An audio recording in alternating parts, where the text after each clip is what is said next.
despite the heat, 4th of July celebrations are ramping up across the region. Tomorrow, thousands are expected to pack into the district to celebrate 250 years of American independence.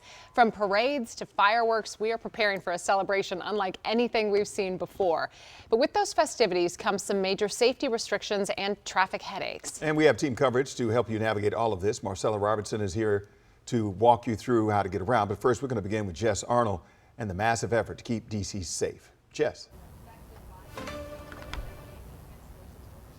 Good morning. Yeah, well, the fan is back. I was just messing with it, and it really helps you out in this heat. I recommend having something like this if you're going to be out here in the heat tomorrow. I will be covering the parade, so I'll be right there with you for coming down to the festivities. I'm right here at 14th and Constitution at one of the main security checkpoints, and this is one of the big changes. I'll step out of the way to give you a look at what we're seeing here and what you'll be seeing tomorrow, albeit with a bunch of lines. They moved the open time from 1 p.m. to 5 p.m., so you will not be standing outside as long in a line, hopefully, and organizers ask that you only arrive an hour early to reduce that time spent standing in the heat. Now, they also added more magnetometers and no bag express entry lanes to minimize your time spent in line. Now, Freedom 250 says they're also expanding cooling resources and water stations.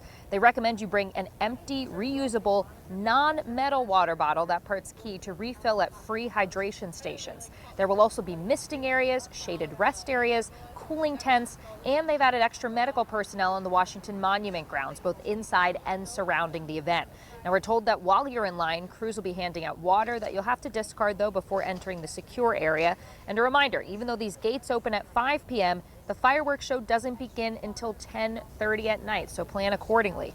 Now, there's a long list of prohibited items, which we posted to our website, but some notable ones include no backpacks, no coolers, no drink tumblers, and no folding chairs. Now, bag-wise, you can either bring, I'm going to pull it out here, a bag that is clear, that's only as large as this gallon plastic bag that you can see here, or you're allowed to bring a small clutch.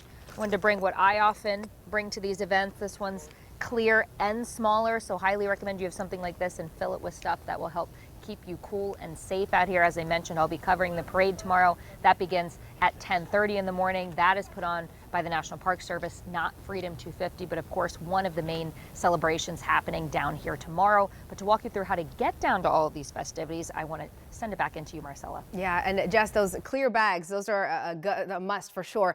Good to have with you if you are heading out to the 4th of July, if you can get your hands on some. I know they're probably sold out all over the place. As far as the road closures, they are now in effect. Some of them, they just started at 6 o'clock this morning. We're talking areas around Constitution Avenue, Pennsylvania Avenue, 17th Street. So just keep that in mind this morning if you are heading into work or trying to get downtown, that you're going to be running into some of those road closures starting again already in place. Tonight, 10 p.m., that's when our major road closures go into effect. Arlington Memorial Bridge, 14th Street Bridge inbound, parts of the Roosevelt Bridge closed as well. So the Key Bridge is going to be your best bet this weekend. But keep in mind, we'll of course see some delays with that being one of the main in and out routes from connecting Virginia to D.C. As far as Metro, if you're heading in to downtown 4th of July, free after 5, open until 2 a.m.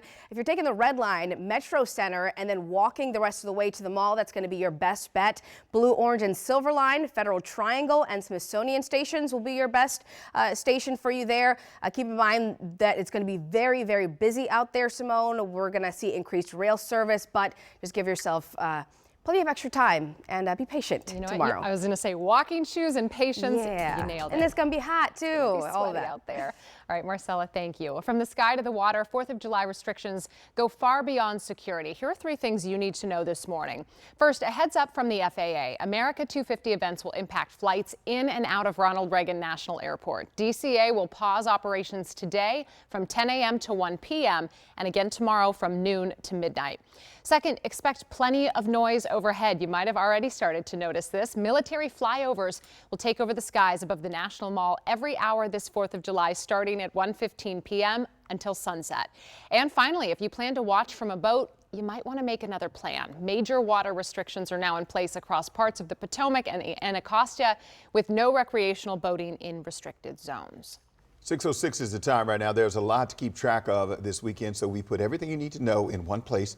Just text the word fireworks to 202-895-5599, and we will send you a link to our 4th of July guide with restrictions, road closures, and more.